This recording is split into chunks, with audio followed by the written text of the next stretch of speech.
In the last video, I went over NFL 2K5, a game that was made quite a bit ago and I gave it a lot of praise. Seeing as how that particular video was so popular, I decided the only logical thing to do is the exact opposite. Over the next few minutes, I'm going to be talking about a game that came out very recently that barely anyone has even tried to play, and explain to you why I think it's one of the worst games I've played this year so far. It's called BATTLECREW Space Pirates, and just as a disclaimer, I don't enjoy being so negative about games because they are still an artistic project that people put time and effort into creating, regardless of how I personally feel about the product as a whole. This channel wasn't made to shit on bad games, it was made to shit on bad companies that hurt good games. So let's be fair and try to go over the positive side of BATTLECREW Space Pirates. First off, it's free. And free is always my favorite price point. Although with the absolutely massive amount of free options there are right now, the fact that this game is free is sort of a moot point, but you'll understand why later in the video. So scratch that. The first decent part about this game is the movement in the tutorial. It feels fluid enough and you're able to jump and slide on walls. During my time playing the tutorial, I was theory crafting all the crazy movement options that were possible, and what type of situations they would be useful in. The second pro is the overall style of the game, along with the character design. Nothing feels generic, it's all pretty original, plus the game lets you play as a fucking shark, and that's always a plus in my book. And the last pro is that it's not a mobile port game. Just as a quick sidebar, I am absolutely fed up with all the mobile ports on Steam right now. There's always some type of lame subsection of Steam's free-to-play library. There was the indie horror games, and then came the wave of clickers with the quote-unquote VR experiences coming shortly thereafter, and now it's the mobile ports. Just make PC games. Nobody wants a game that they can play on their phone to be ported to Steam's library. It's a waste of space. Anyway, let's move on to the cons. First and foremost is the lag. The reason that I said that the movement was so good in the tutorial earlier is because the movement in the actual matches is completely stifled by this jittery stop motion lag that I wasn't able to do anything about. I don't know where the servers are located, but even when I was playing with bots, there was a crazy high ping, and sometimes the game wouldn't even start, instead giving me a message saying that it was impossible to reach the servers at the moment. And while the characters are interesting, I've noticed that there's some pretty terrible balancing, with ranged characters being much more superior to melee characters at the moment. Even though the melee characters do have a large attack radius and even walls they can put up, the movement in this game allows for ranged characters to escape pretty easily. The best character in my opinion being Comet, who has a pretty large range of attack and can lay mines around her, which do way too much damage. And now is also a good time to mention that the developers really wanted you to mash buttons in this game. Not only do you have to mash the E button to get gold, but the most optimal way to attack is by rapidly clicking, because if you just hold down the attack button, your gun will overheat. Once you get into a match, you have 3 minutes to find other people, which most likely won't happen because there's a grand total of 10 people that play this game, so you will be almost fighting bots the entire time, yet still lagging for some reason. But none of my complaints so far even come close to the abysmal, absolutely disgusting pay model this game has. I expected something simple like you have to pay X amount of money to unlock a character, but no, all 4 characters are unlocked already. Instead, you're on a credit system for the amount of times you can play. Yeah, I've talked about this before multiple times. Each match you play takes 1 credit and you start out with 10 credits. Not only that, but if you start a game and then quit before a match starts, it takes a credit. If you're in the middle of a match and the game crashes, it takes a credit. If you're in a match with only bots, it takes a credit. The only mode that does not take credits is practice mode, which you might as well play anyway because like I said, the game is dead on arrival. Nobody is playing this. And it's not because of the credit system either. That's just the icing on the cake. The real reason no one plays this is because you cannot start a party unless you buy the game. Like, no bullshit, you cannot play with your friends at all unless you pay the $10 for the unlimited edition. Free-to-play gamers can forgive some pay-to-win aspects. They can forgive a lack of content, but I can't think of anything that would piss people off more than making a game free to play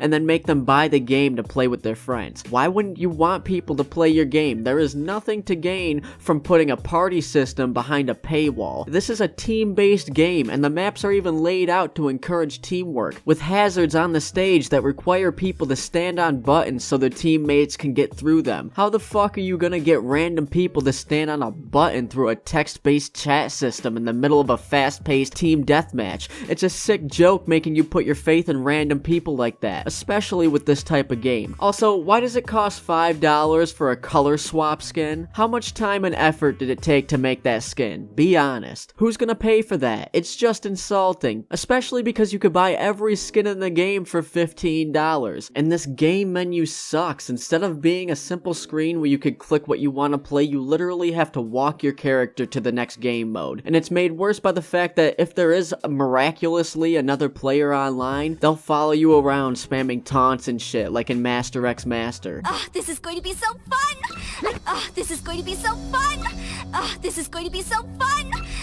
This is going to be so fun! And I couldn't even find deathmatch at first because you have to walk all the way to the right and go through a fucking air cannon just to get it. I would give them a point for originality, but this has been done before and I honestly don't see any advantage of having this type of menu layout. And lastly, the game is boring. I don't know if it's because the maps are too big or the game is too simple, but I lost interest incredibly fast. And I'm not saying that it doesn't have potential, because it does. If they were able to fix the server issues, allowed people to play with their friends, got rid of the credit system, added more characters, made the maps a little smaller, then the game would almost be mediocre. But as of right now, Don't Not 11's attempt at a 2D battle arena falls incredibly short. And like I said in the beginning, it's a relatively new game, so it can be fixed with patches and still build a community. But as of right now, it's a contender for the worst game of the year. Now listen, Don't Not 11, I didn't make this video just to shit on your game, alright? I made it because you guys have a decent product here. It's just hidden under a pile of garbage. I would like to see you be able to turn this game into a success, but no one is going to give you a chance if you make bullshit stipulations like having to buy the game to start a party. It's fucking insulting. I understand that you want to make BATTLECREW Space Pirates profitable, but don't half-ass a free-to-play release. It just sheds light on the fact that it probably wasn't worth buying in the first place. To everyone else, if you enjoy me talking about how bad games are, don't get used to it unless something really terrible comes out. But if you enjoy the Games You Might Remember series or me opening the discussion on various topics in gaming, then please hit that subscribe button. If you want to have a personal conversation with me, then feel free to join the Daily Quest Discord. And also we have a Twitch channel where me and my friends play random games at random times, so maybe you'll watch us on stream eventually. Peace out.